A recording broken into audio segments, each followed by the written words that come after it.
You just want it to stop. You want to stop the stress. You want to stop the overwhelm. You want to stop feeling like you're enough, but you just don't know how to. You've been dealing with it nonstop and you just want that feeling to stop, of stop feeling stressed. Well, in this video, I'm going to tell you guys how I deal with my stress, how I've overcame a lot of it, and how you can do it too. So let's get straight into it.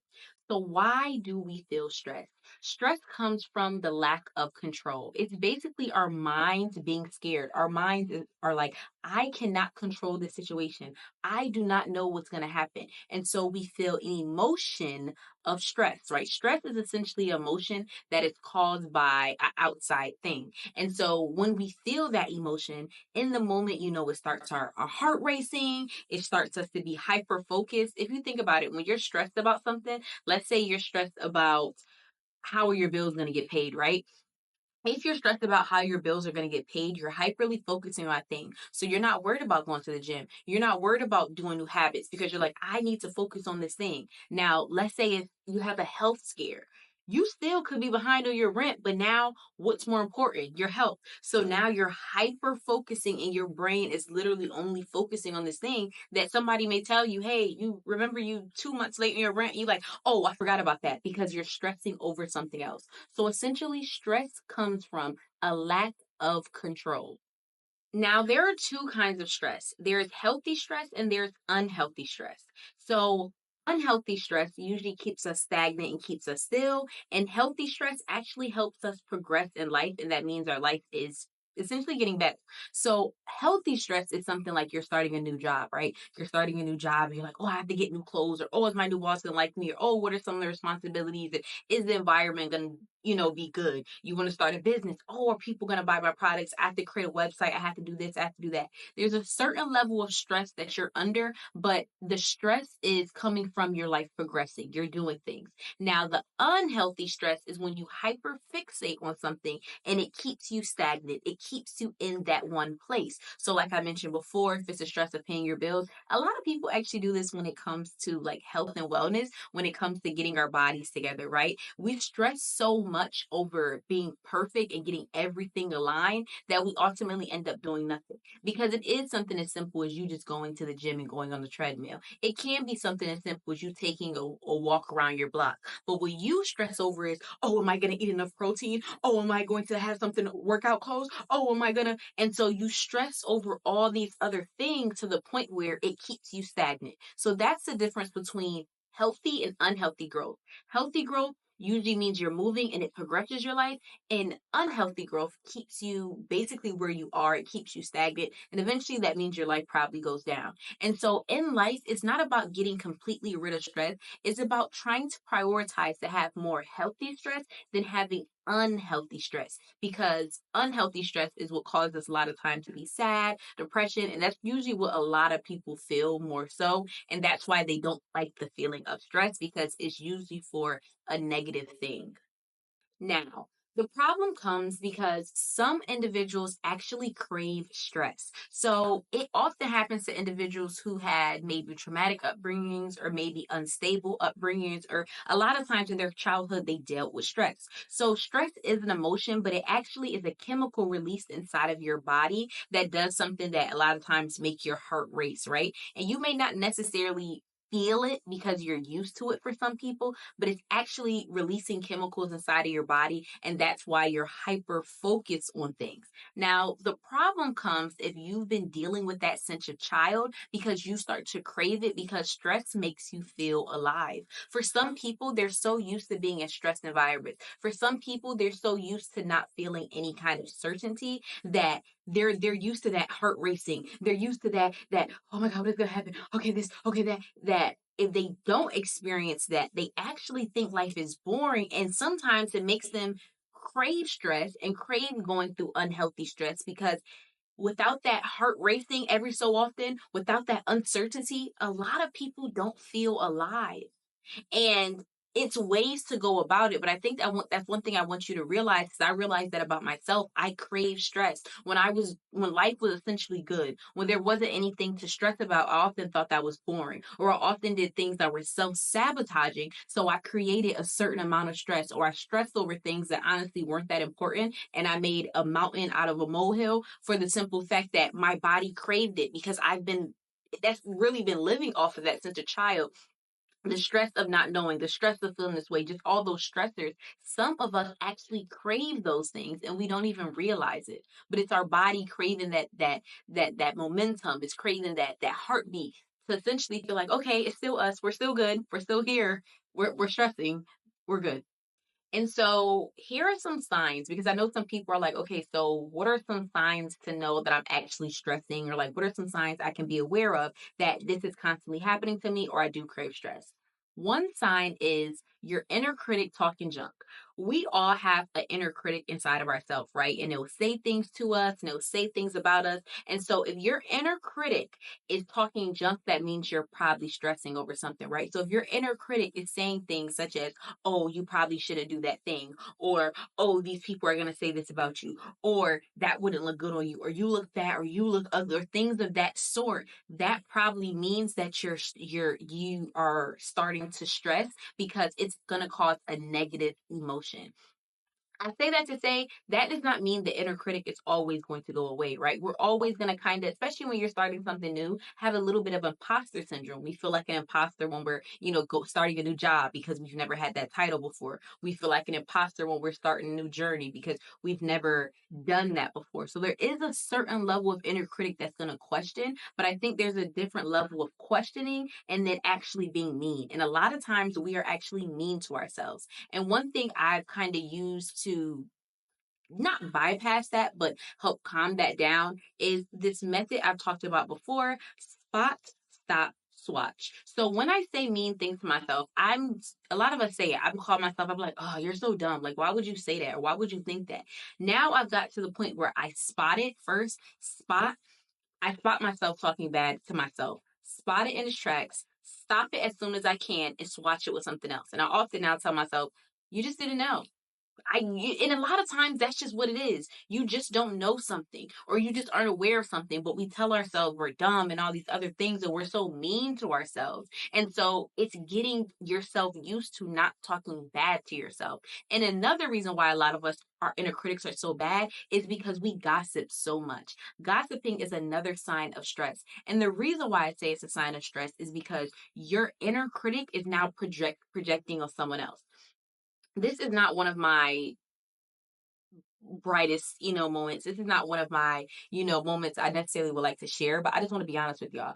I have definitely got better. I'm not proud of this, but I remember when certain girls used to post on social media and like they would post and be confident and things like that. And I literally would be like, how is she so confident? Like, she's not even cute. And I literally used to be like, I'm not even really cute. I'm not even really pretty. And she's not even as pretty as me. So how is she so confident? How is she? And I would question that about certain girls, but it was my inner self projecting, because, and it sounds cliche when they say beauty is in the eye of the beholder, but that's true. Like, when you really start loving yourself, and it wasn't until I got to the point of loving myself, and I honestly can say you guys have definitely helped that, because y'all are honestly amazing. But once I got to the point of loving myself, I stopped judging people as much, because I realized that judgment that I was giving to people was a reflection of myself. What I really was saying to myself was, how is she able to post and I can't even post?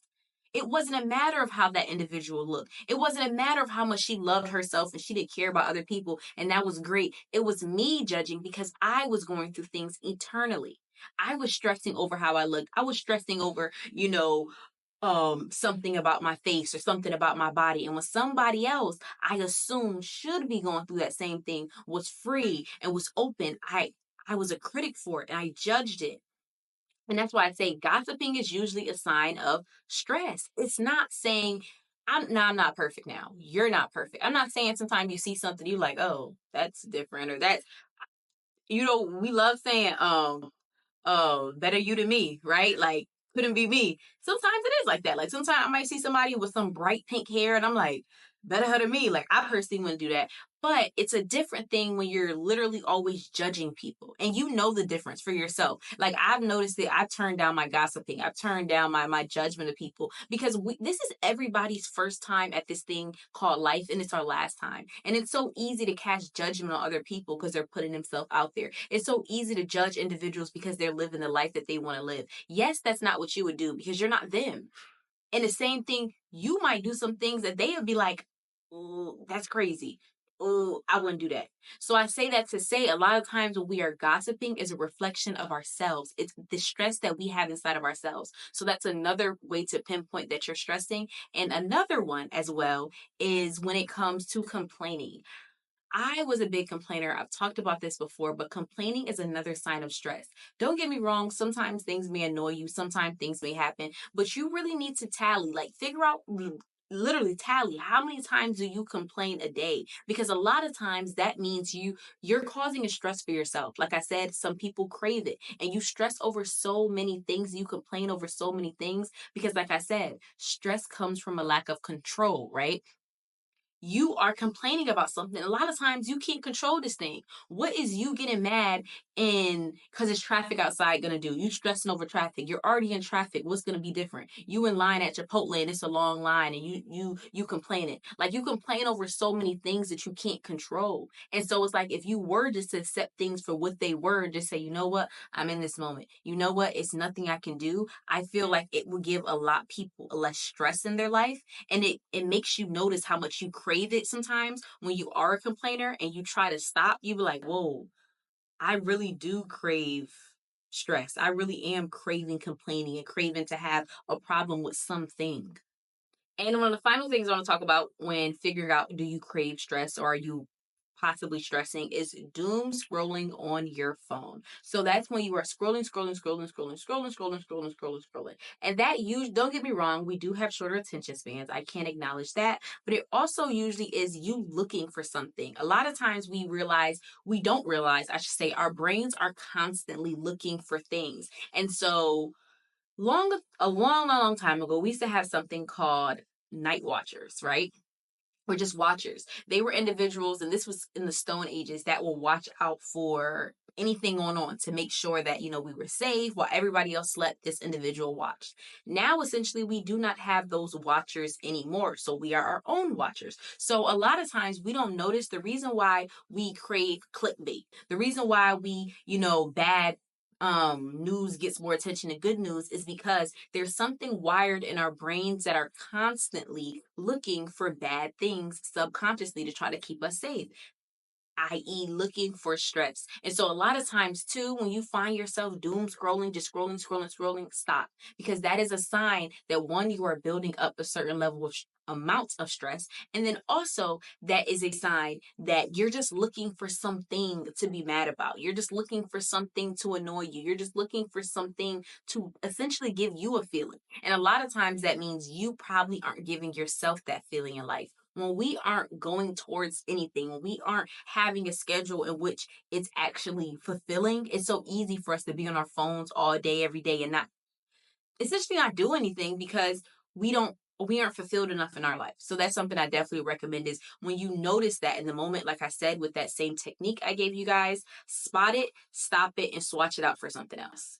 Now, how to stop feeling stressed. So, two of the first things I'm going to give you guys, I talk about them in so many videos, so you guys should have them already, are planners and budgets. Like I said, stress comes from having a lack of control. A planner, you plan out your day and your schedule so you know exactly how your day is going to be. Same thing with a budget. It helps with finances so you're less stressed. Not going to go into those too much because I know I mentioned them on so many episodes, but you would be surprised how much less stress you have when your mind is in control, when your mind knows how the day is going to go, what's going to happen, how much money you're going to spend, how the month is going to be. A lot of times we just live life in the wind, and that's why we get stressed because we don't have control over anything. Next, when it comes to our bodies, there are a few things we also can do when it comes to managing stress. Working out. I mentioned this on multiple videos as well. A lot of people do not realize your bodies want to be in motion. So the simple fact that you do not work out, it causes your body to pin up certain chemicals. Like I said before, stress, When stress arises, essentially it releases certain chemicals inside of your body.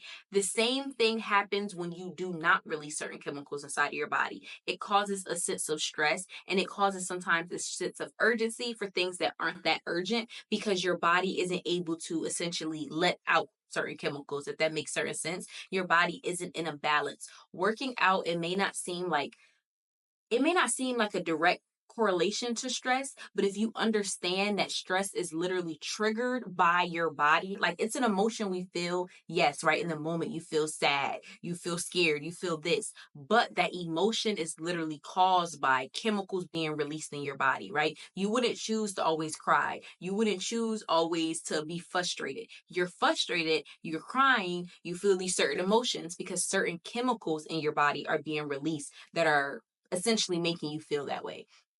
I say that to say working out helps so much.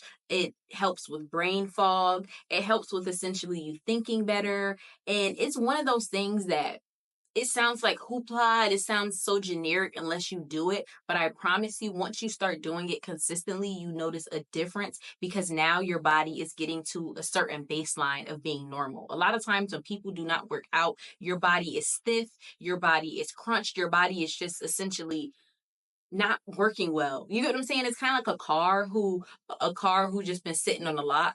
And it's like you finally turn it on, and now it's like it's been sitting on a lot for so long and it hasn't been used. But if you would have even turned that car on once every week or 2 times a week and just rode around for a little bit and then put it back on a lot, it would be a lot better. And so that's what your body is. It's that old car. So imagine putting stress on that old car, because like I said, stress is going to happen in life. Unhealthy stress, healthy stress, but it's harder for your body to deal with it when your body's been pent up sitting on that lot.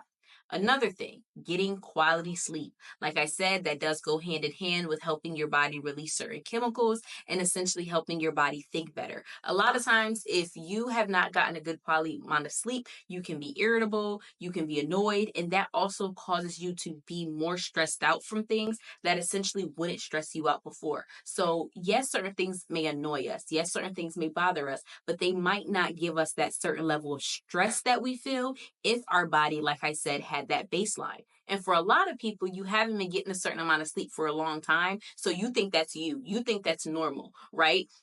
And then it's like finally when you do get that amount of sleep, it's like, whoa, this is the potential. It's kind of like, no shade. I don't know if you ever seen them videos on TikTok with guys and they be looking like all scruffy and then they get a haircut and they get, a shape up and all this other stuff. You be like, oh my gosh, he is so fine. It's like that. Like you have potential to be fine. You have, like, your body has potential, but you've been living in that scruffiness. You've been living in that non-haircut for so long, not getting enough amount of sleep, staying up past 10, 11 o'clock, not getting 4 or 5 hours of sleep for so long that you kind of trained your body to think that it's normal. But then you don't even notice that if you were to essentially get the certain amount of sleep that you were supposed to get, because not to get into it too much, also while you're asleep, your body goes through different kinds of motions and stuff, not going to get into it too much, that are necessary to help you when you essentially wake up. So that's another thing. And of course, limiting your use on social media. I think that's a exponent. You know what, y'all? I almost caught myself with that one. That's something I don't feel like I have to explain too much. Okay. Because social media, for so many reasons. One, it causes a certain level of comparison. Two, it causes you to have something called popcorn brain, which is essentially where it's hard for you to focus on so many things, i.e., we have the short attention spans. But you got to think about that. You have popcorn brain not only on social media, which is why it's so hard to keep your attention, but it doesn't stop there. A lot of people think our short attention spans only are for social media. No, it goes into your life. And so your popcorn brain is always going from one thing to the next, one thing to the next, one thing to the next. And so it essentially, when you are doing things in the moment, it causes you to stress them more if they're not done in a certain amount of time. I say it to say, recently I was on some website and I was waiting for something to load. And it probably took 15 seconds extra or 20 seconds extra than it usually should take. And I was like, oh my gosh, this is annoying me. And I got annoyed by it. And I was like, I'm about to go to something else. But I remember when my grandparents had got their first computer, when I probably was like 7 years old. I'll never forget. Stuff used to take like 2 minutes literally to load. And I was stressed, not, but it was a certain level of stress. It was small, but I was stressing over 20 seconds extra. And it's because I have developed the popcorn brain, right? You want all these things so fast. And once you really step back sometimes and take yourself out of the situation, you may be like, I kind of was doing a lot. I kind of was causing myself to stress over this thing. So, like I said, limiting your use on social media is very imperative. And it's a multitude of reasons more, but definitely a lot of us have something called popcorn brain. I don't know if you guys in school played that game. That's where it came from.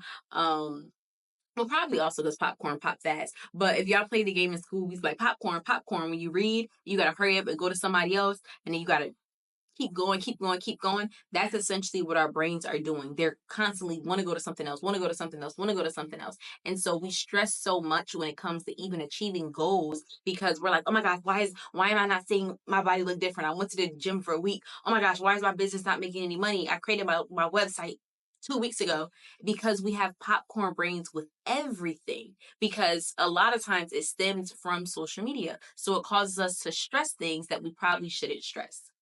And the final thing I want to talk to you guys about is something called the physiological sigh. So, like I told you guys before, when you are feeling stressed, there are certain chemicals that are released inside of your body and essentially causes a lot of times your heart rate to speed up. The physiological sigh is a scientifically proven way, you guys can search it up yourself, that can help slow down your heart rate and essentially calm you. It calms you down. And so the way it works is you do one big inhale, one small inhale, and a sigh. So it's like this.